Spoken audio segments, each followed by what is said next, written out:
आपण आपल्या क्लासला सुरू करूया मंगलाचरणाने. मोक्षमार्गस्य नेतारं भेत्तारं कर्मभोभृतां ज्ञातारं विश्वतत्त्वानां वंदे तद्गुणलब्धये.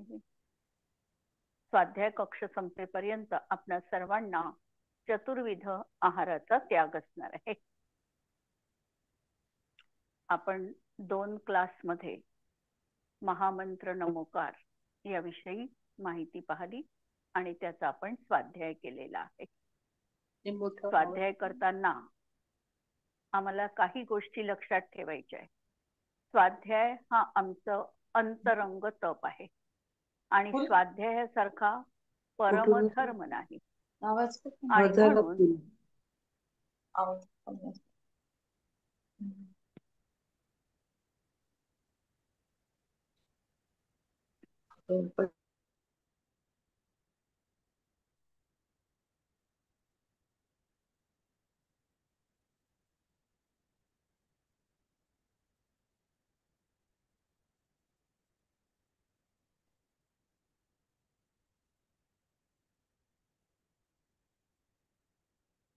हॅलो, स्वाध्यायासारखा परमधर्म नाही आणि त्यामुळे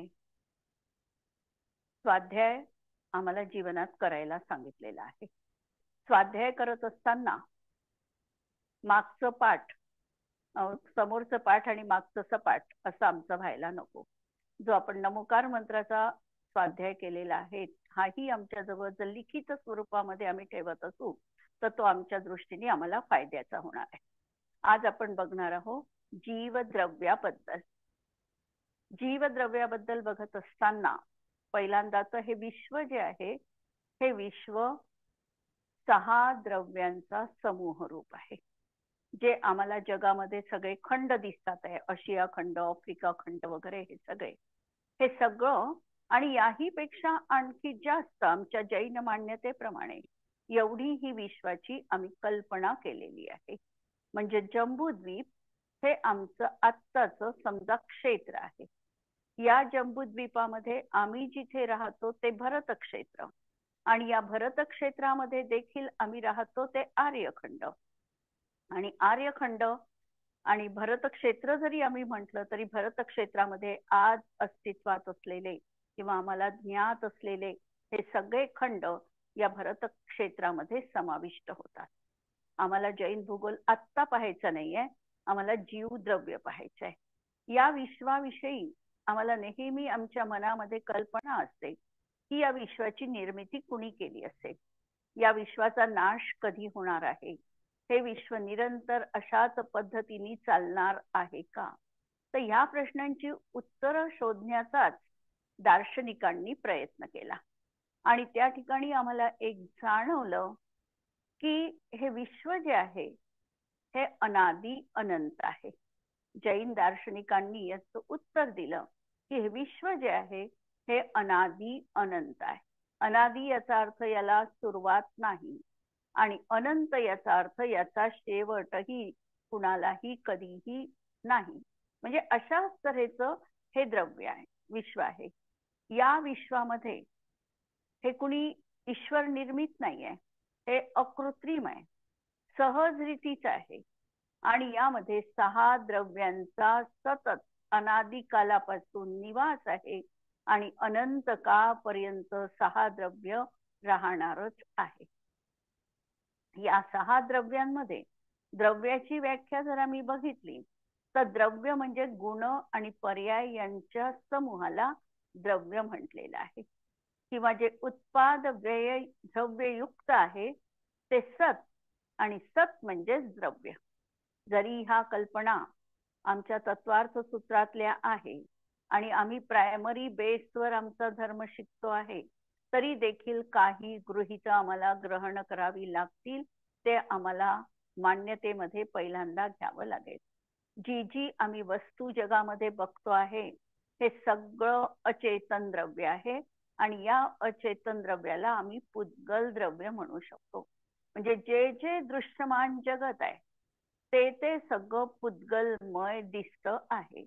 आम्हाला जीवद्रव्य आमच्या डोळ्यांनी दिसत नाही, पण जीवद्रव्याचं अस्तित्व जाणणारा आहे कुणीतरी, यावरून किंवा मी या शब्दाचा काय अर्थ असेल यावरून आम्ही शोधू शकतो. अनुमानाने आम्ही जीवद्रव्याचं अस्तित्व तर्कानी, युक्तीनी, आगम प्रमाणाने आम्ही जीव आहे हे माहिती करून घेऊ शकतो.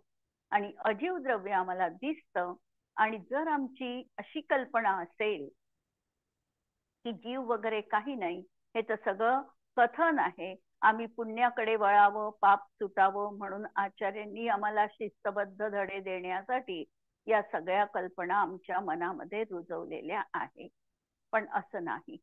वास्तविकतः जे काही आम्हाला प्रतीती देत आहे, जाणतो आहे आम्ही, हे जाणणारं म्हणजेच कोणतं द्रव्य, तर ते निश्चितपणे जीव द्रव्य असणार आहे.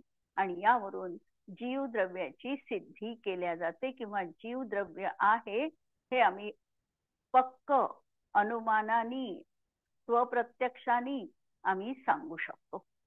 मग आता हा जीव आहे कसा नेमका, तर जीवाचं लक्षणच, ज्याला चेतना म्हणजे ज्ञान आणि दर्शन आहे त्याला जीव असं म्हणतात. जीवाची व्याख्या करताना व्याख्या कशी असली पाहिजे, व्याख्या ही परफेक्ट असली पाहिजे. परफेक्ट असली पाहिजे याचा अर्थ ती फक्त जीव द्रव्यात, संपूर्ण जीव द्रव्यात घटित व्हायला हवी. एकही जीव त्याच्यामधून सुटू नये आणि जीवाच्या शिवाय बाकीच्या कुठल्याही वस्तूमध्ये ती व्याख्या जाऊ नये. तर त्या व्याख्येला आम्ही परफेक्ट व्याख्या म्हणणार आहे. म्हणजे आता समजा आम्ही जीवाचं लक्षण केलं, चेतना. चेतना म्हणजे जाणणं आणि पाहणं रूप, असं जे आहे तो म्हणजे जीव आहे. आता हे जीवाचं आम्ही लक्षण म्हणू शकतो. म्हणून जीवाचं असाधारण लक्षण चेतना म्हणजे ज्ञान आणि दर्शन आहे, त्याला जीव असं म्हणतात. आता हे जे आम्ही लक्षण केलेलं आहे हे संपूर्ण जीवांमध्ये एकही जीव त्याच्यातून सुटत नाही. डोळ्यासमोर आणा, अगदी छोट्यातल्या छोट्या निगोदी जीवांपासून सिद्ध जीवांपर्यंत, मनुष्य, गाय, किडा, मुंगी, सगळे जीव आणा. सगळे जीव जाणणहार आहे, जाणतात आहे आणि अवलोकन करतात आहे. त्यांना सुखदुःख होत आहे, त्यांना प्रतिभास होतो आहे. एकही जीव, आणि सिद्धांमध्ये पण लावा, सिद्धांमध्ये देखील हे लक्षण लागतं. सिद्ध जीव देखील प्रति समय चेतना गुणयुक्त आहे. म्हणजे एकही जीव याच्यातून सुटलेला नाही. म्हणून हे लक्षण योग्य लक्षण आहे, परफेक्ट लक्षण आहे. दुसरं, हे लक्षण काही जीवांमध्ये लागतं आणि काही जीवांमध्ये लागणार नाही असं असत नाही. म्हणजे हे लक्षण संपूर्ण जीव द्रव्यात लागतं, परंतु काही लागेल असं नाहीये. समजा मी म्हटलं की केवल ज्ञान जीवाचं लक्षण आहे, तर केवल ज्ञान फक्त सिद्ध जीवांमध्ये लागेल, संसारी जीवांमध्ये लागणार नाही. म्हणजे हे लक्षण सिद्धांमध्ये तर घटित होईल पण संसारी जीवात घटित होणार नाही. म्हणून आम्हाला हे लक्षण योग्य लक्षण म्हणता येत नाही. जर समजा आम्ही मतिज्ञान हे जीवाचं लक्षण केलं, तर जे इंद्रियांनी जाणतं असं जे ज्ञान आहे ते जीवाचं लक्षण केलं, तर आम्ही संसारी जीव तर त्याच्यामध्ये गर्भित करू, परंतु मुक्त जीव त्याच्यापासून सुटतील. म्हणून हेही लक्षण त्या ठिकाणी योग्य असू शकत नाही. किंवा राग म्हणजे जीव आहे असं जर आम्ही लक्षण केलं, तर तरीही संसारी जीव येतील पण जे वितरागी आहे ते सुटतील. म्हणून हे लक्षणही योग्य लक्षण नाही. आणि यालाच आगमामध्ये म्हटलेलं आहे, जर असं आम्ही रागादी म्हणजे जीव आहे असं जर आम्ही लक्षण केलं, तर या लक्षणाला म्हणणार आहे अव्याप्ती दोष सहित लक्षण. शब्द लक्षात ठेवा, अव्याप्ती. अव्याप्ती म्हणजे पूर्ण तऱ्हेने जे व्यापून नाही, कमी याच्यामध्ये जे व्यापून आहे त्याला म्हणायचं अव्याप्ती. आणि दुसरं जर लक्षण आम्ही केलं की जीवांमध्ये तर सगळ्या लागलं, पण जीवाशिवाय बाह्य पदार्थांमध्ये गेलं, तर मग असं लक्षण केलं तर त्या लक्षणाला म्हणायचं अतिव्याप्ती दोष. शब्द लक्षात ठेवा, नवीन शब्द असतील. अतिव्याप्ती दोष, अव्याप्ती दोष. समजा आम्ही जीवाचं अमूर्तिकत्व लक्षण केलं. अमूर्तिक याचा अर्थ, मूर्तिक याचा अर्थ ज्यामध्ये स्पर्श रस गंध वर्ण आहे त्याला मूर्तिक म्हणायचं. आम्ही लहानपणी कदाचित कोणी शिकलं असेल की जे दिसणार आहे त्याला रूपी म्हणायचं आणि जे दिसत नाही त्याला अरूपी म्हणायचं. पण हे लक्षण रूपीचं नाही. रूपी याचा अर्थ ज्यामध्ये स्पर्श रस गंध वर्ण गुण आहे त्याला रूपी म्हणायचं आणि ज्यामध्ये स्पर्श रस गंध वर्ण नाही त्याला अरूपी म्हणायचं किंवा अमूर्तिक म्हणायचं. आता समजा आम्ही जीवाचं लक्षण अमूर्तिकत्व केलं. जीव तर अमूर्तिक आहे, त्याच्यामध्ये स्पर्श रस गंध वर्ण गुण नाही, परंतु हे लक्षण निर्दोष लक्षण होऊ शकत नाही. कारण धर्मद्रव्य देखील त्याच्यामध्ये देखील मूर्तीपणा नाही, स्पर्श रस गंध वर्ण नाही. आकाश द्रव्यातही नाही, काल द्रव्यातही नाही, कोणत्याच द्रव्यात हे लक्षण नाही. लक्षण म्हणजे अमूर्तिकपणाच आहे. म्हणून हे लक्षण अतिव्याप्ती दोषांनी सहित होईल. म्हणून हे निर्दोष लक्षण असू शकत नाही. म्हणून जीवाचं जे लक्षण आम्हाला करायचंय ते चेतना म्हणजे ज्ञान आणि दर्शन असणं, यालाच केवळ जीवाचं लक्षण म्हटलं झालं. हा जीव आहे. आता लक्षण म्हणत असताना दर्शन आणि ज्ञान हे दोन सांगितले. आता चेतना म्हणजे काय? कधी कधी चेतना तर पदार्थांचा प्रतिभास होणे म्हणजे चेतना आहे. म्हणजे पदार्थ जाणण्याची जी शक्ती आहे तिला म्हणायचं चेतना. पदार्थांचा प्रतिभास होणं याचं नाव आहे चेतना. किंवा स्वसंवेदनगम्य अंतरंग प्रकाश स्वरूप भाव विशेषाला चेतना म्हणतात. हे आमचे अगदी योग्य असे शब्द जीवाची व्याख्या करताना, चेतनेची व्याख्या करताना सांगितलेले आहेत. चेतना हे तर आम्ही समजतो. चेतना म्हणजे सुखदुःख रूप जाणण्याची आमची प्रवृत्ती किंवा पदार्थाचा प्रतिभास होणं याला चेतना म्हणतात. आणि दुसरं चेतनेचा अर्थ आहे स्वसंवेदनगम्य अंतरंग प्रकाश स्वरूप भाव विशेषाला चेतना म्हणतात. मी थोडं हळू घेते आहे, याचं कारण नवीन व्याख्या आहे. चेतनेची व्याख्या कदाचित ऐकली नसावी. आम्ही ज्ञान दर्शन जीवाचं तर हे ऐकलेलं आहे, परंतु चेतना म्हणजे नेमकं काय? तर याला म्हटलेलं आहे स्वसंवेदन गम्य. याचा अर्थ स्वतः अनुभव ज्याचा करू शकतो असं. अंतरंग प्रकाश स्वरूप म्हणजे अंतरंगातला तो भाव भासना रूप परिणाम आहे. आणि असं जे काही भाव विशेष आहे याला चेतना म्हणतात. ही चेतना दोन तऱ्हेची आहे, ज्ञान चेतना आणि दर्शन चेतना.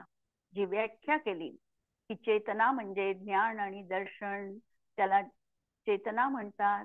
मग आता ही चेतना द्विविध रूपाची आहे, दोन रूपाची आहे. चेतनेची दोन रूप आहे. एक म्हणजे पहिली दर्शन चेतना पहा, की वस्तूचा सामान्य रूपाने प्रतिभास म्हणजे दर्शन चेतना आहे. व्याख्या लक्षात घ्या. व्याख्या लक्षात घेतली की आम्हाला थोडे क्लिअर होणार आहे. आम्ही दर्शन हे नेहमी ऐकतो जेव्हा पदार्थ इंद्रिय सन्मुख होतो. लक्षात घ्या, पदार्थ आम्हाला जाणायचा आहे, आम्ही त्याला सन्मुख असतो, तेव्हा सर्वप्रथम पदार्थाचा आकार, प्रकार, रंग, त्याचा लहान मोठेपणा, ती वस्तू काय आहे या कशालाही न जाणता केवळ वस्तूचा सत्ता मात्र ग्रहण करणं याला दर्शन म्हटल्या जातं. काय आहे? जेव्हा एखाद्या वस्तूला आम्हाला जाणायचं आहे, जाणत असताना आतापर्यंत आम्ही समजा चक्षु इंद्रियांनी जाणत आहे. चक्षु इंद्रियांचं जाणणं आमचं संपलं आणि आमच्या कानावर शब्द आले. आता झालं काय? चक्षु इंद्रियाचा ज्ञानाचा विषय संपला आणि श्रोतृ इंद्रियांचा विषय ज्ञानाचा सुरू व्हायचा आहे. यामध्ये जे काही अंतर पडलेलं आहे, या अंतर म्हणजे आमची दर्शन चेतना आहे आणि याच्यामध्ये आम्ही फक्त सजग झालो आहे त्या इंद्रियांनी जाणण्याविषयी. आम्हाला ते शब्द कळले नाही, शब्दाचा अर्थ कळला नाही, काहीही त्या ठिकाणी विशेष प्रतिभासित झालेलं नाही. केवळ आम्ही ते जाणण्याविषयी उत्सुक झालो, सजग झालो, सावध झालो आणि याला म्हणायचं दर्शन चेतना. जर आम्ही वैज्ञानिक भाषेमध्ये हा दर्शन प्रकार समजायचा प्रयत्न केला, पहिल्यांदा कन्सेप्ट क्लिअर करा. आमच्या समोर ही गोष्ट अशी व्हिज्युअल व्हायला पाहिजे की काय आहे दर्शन. त्याला शब्द आम्ही कोणते देऊ तो वेगळा प्रकार आहे, परंतु पहिल्यांदा तर आमची कन्सेप्ट क्लिअर व्हायला पाहिजे. या दृष्टीने पहा, आम्ही एखाद्या गरम तवा आहे, गरम तव्याला आमचं चुकून नकळत बोट लागला. बोट लागल्याबरोबर आम्हाला ज्ञान झालं की तवा गरम आहे. आता थोडं वैज्ञानिक दृष्टीने विचार करा की ज्या समयात आमचं स्पर्शनेंद्रिय आणि तवा यांचं सन्निकर्ष झालेलं आहे, त्या समयात आम्हाला लगेचच सन्निकर्ष झाल्या आम्हाला ज्ञान झालं का?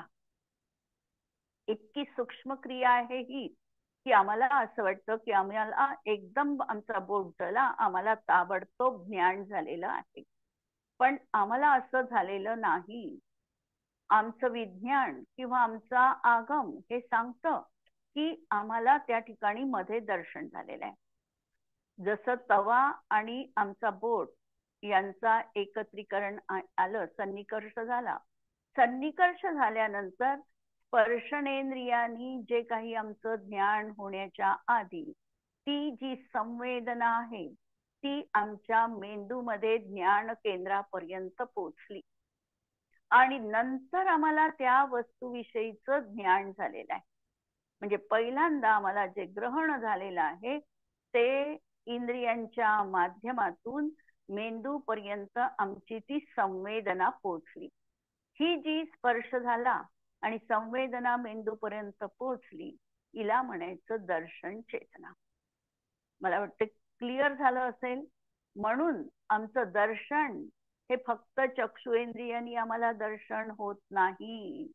आगम सांगते की पाचही इंद्रियांनी पहिल्यांदा आम्हाला दर्शन होतं आणि मग ज्ञान होतं. दंसन पूवम नाणम छदुमत्थानम न दुन्ही उव ओका. दर्शनपूर्वक ज्ञान आहे. छद्मस्थांना दोन्ही एकदम असू शकत नाही. पहिले दर्शन होईल आणि नंतर ज्ञान होईल. हे पहिलं उदाहरण लक्षात घ्या की काय सांगितलं. आता हेच उदाहरण आम्ही सगळ्या इंद्रियांवर घटित करून पाहू शकतो. आम्ही तोंडात एखादी वस्तू ठेवली, तोंडामध्ये वस्तू ठेवली, समजा आम्ही आईस्क्रीम खाल्लं आहे. आईस्क्रीम खाल्लं असताना आम्हाला पहिल्या क्षणी त्या वस्तूच्या गोडीचं ज्ञान झालेलं नाही. ती संवेदना आमची मेंदूपर्यंत पोहोचली आणि त्यानंतर तिथून जसं सांगितल्या गेलं ही वस्तू थंड आहे, थंड आहे तर स्पर्शनेंद्रियांनी झालं आणि ही वस्तू गोड आहे हे जे समजलं हे रसनेंद्रियांनी होणारं ज्ञान आहे.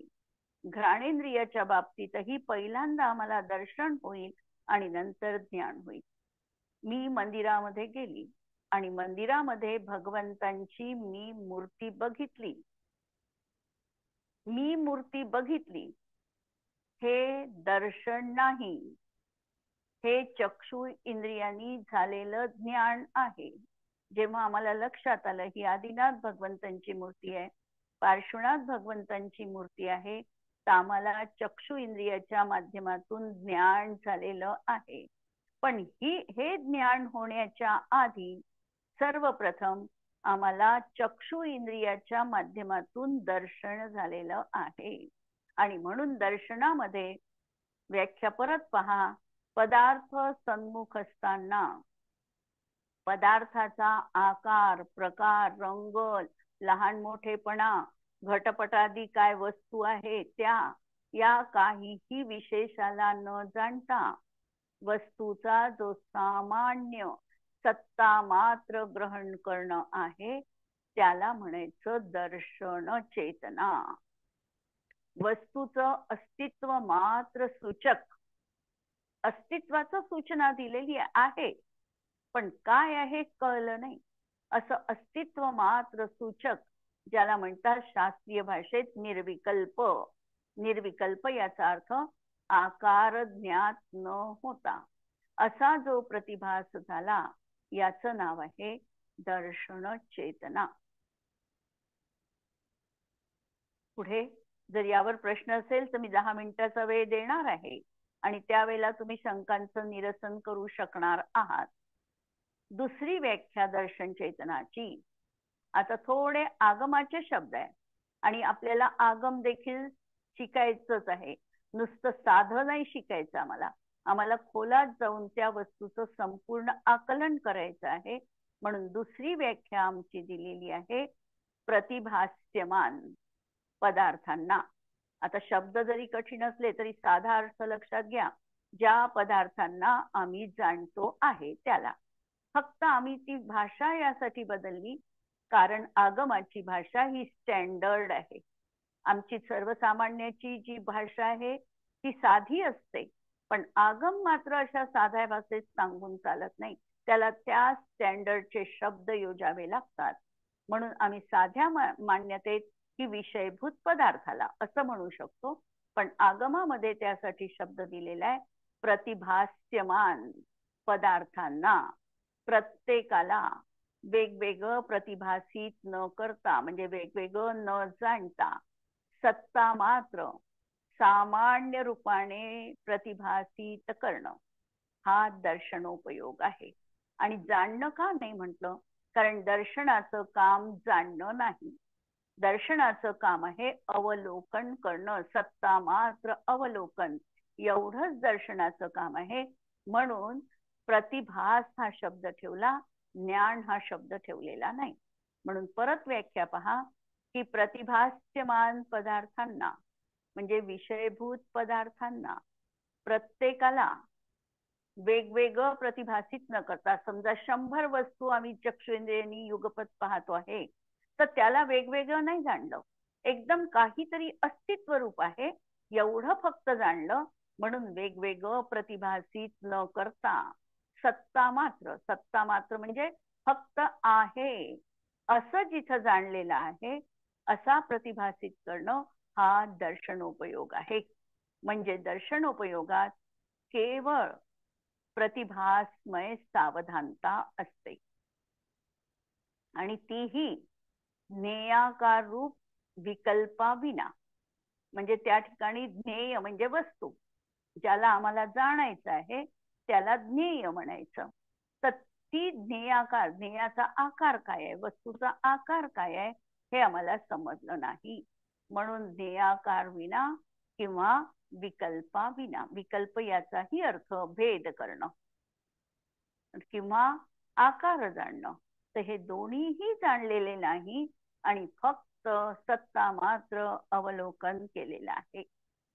म्हणून दर्शनाला ज्ञानोपयोगापूर्वीची सावधानता म्हणता येते. दुसरी गोष्ट, दर्शन हे निराकार आहे. दर्शन निराकार आहे याचा अर्थ वस्तूचा आकार न जाणता किंवा भेदरूप प्रतिभास न करता केवळ सत्रूप प्रतिभास केला म्हणून या दर्शनाला निराकार म्हटलेले आहे.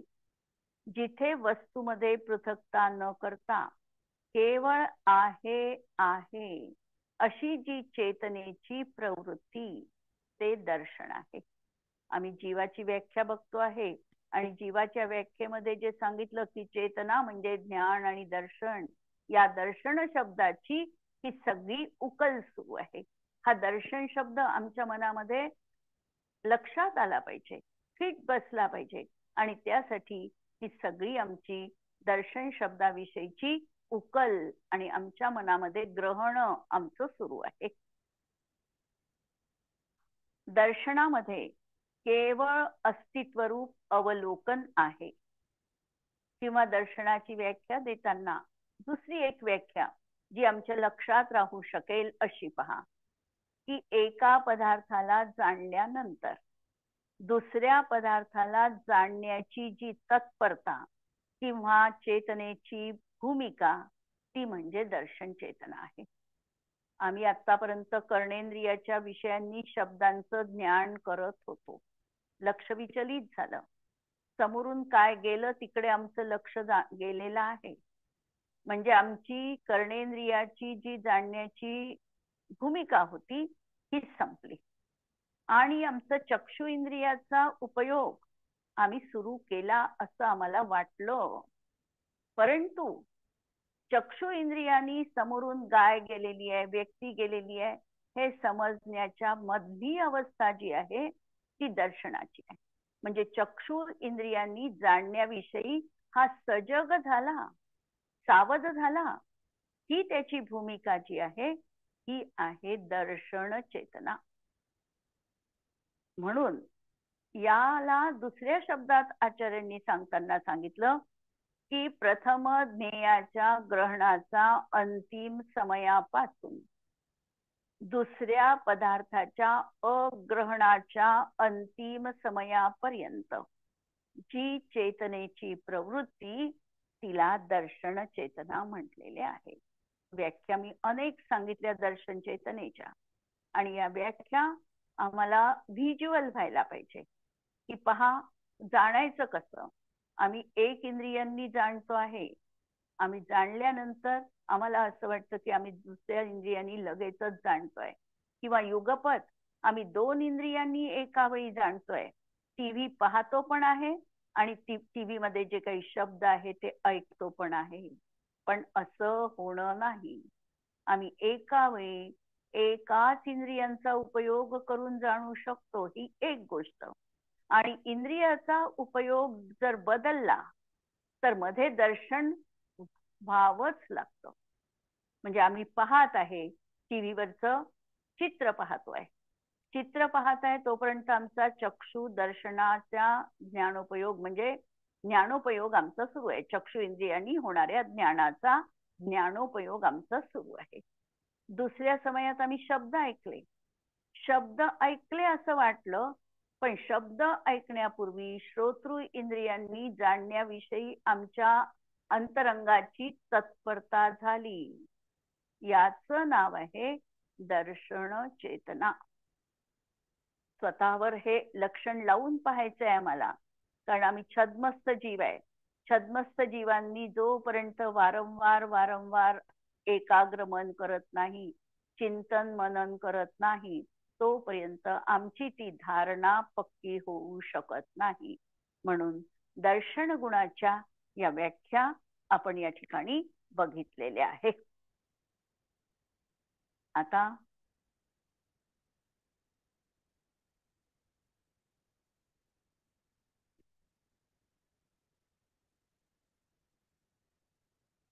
यावर कुणाला काही प्रश्न विचारायचे असतील तर विचारू शकता.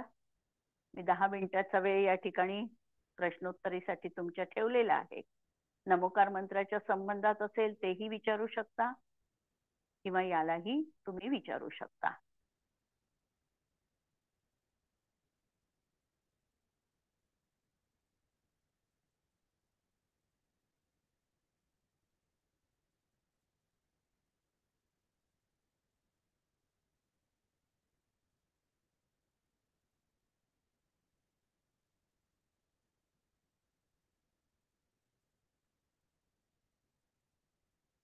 हॅलो, म्यूट निघाला नाही का?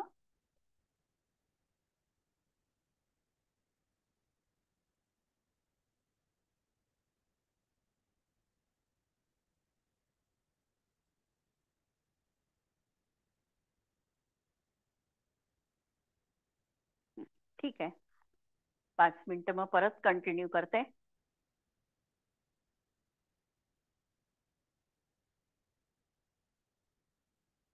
आमचं हे दर्शन जे गुण आहे, दर्शन गुण हा प्रतिभासमय तर आहे. कारण चेतनेची व्याख्या आम्ही करताना सांगितलं, चेतना म्हणजे ज्ञान आणि दर्शन प्रतिभास करणं, याला आम्ही चेतना म्हटलेली आहे. म्हणून दर्शन गुण देखील प्रतिभासमय तर आहे, पण अर्थ विकल्पात्मक नाही. शब्द लक्षात ठेवायचे, काही अर्थ विकल्पात्मक नाही. आणि दर्शन शब्दाची आणखी एक व्याख्या केलेली आहे की प्रकाश वृत्ती म्हणजे दर्शन. प्रकाश म्हणजे ज्ञान. पुढच्या प्रकाशासाठी म्हणजे पुढच्या ज्ञानासाठी होणारी आमची आत्ताची वृत्ती म्हणजे परिणमन म्हणजे दर्शन चेतना होय. आणि वस्तू कशी आहे, जीव कसा आहे, तर दर्शन आणि ज्ञान सहित आहे. आता दर्शन गुणाच्या पर्यायी 4 आहेत. दर्शन गुण, कोणी म्हटलं दर्शन गुण किती, तर दर्शन गुण 1. आणि दर्शन गुणाच्या पर्यायी मात्र 4 रूपाच्या असणार आहे, ज्याला तत्वार्थ सूत्रात सांगितलं चक्षुदर्शन, अचक्षुदर्शन, अवधी दर्शन आणि केवल दर्शन. अशा 4 ह्या दर्शन गुणाच्या पर्यायी असणार आहे. आता चक्षुदर्शन कशाला म्हणायचं, अचक्षुदर्शन, अवधी दर्शन आणि केवल दर्शन या संबंधामध्ये केवल दर्शन जे आहे ते पहिल्यांदा पाहू की केवल ज्ञानासोबत जे असणार आहे ते केवल दर्शन. आम्ही युगपत कथन करतो एका समयात, म्हणून केवल ज्ञान जेव्हा झालं त्या समयात जीवाला केवल दर्शन देखील प्राप्त झालेलं आहे. सिद्ध परमेष्ठी जे आहे किंवा अरहंत अवस्था जी आहे, या अरहंत अवस्थेत त्यांनी ज्ञानावरण, दर्शनावरण, अंतराय कर्मांचा युगपत नाश केलाय. सर्वात प्रथम मोहनीय कर्माचा नाश केला आणि मोहनीय कर्माचा नाश केल्यानंतर ज्ञानावरण, दर्शनावरण आणि अंतराय या 3 कर्माचा, घाती कर्मांचा एकाच समयात नाश केलेला आहे. अशामुळे जीवाला त्यावेळेला अनंत ज्ञान, अनंत दर्शन आणि अनंत वीर्य या गुणांची प्राप्ती झालेली आहे.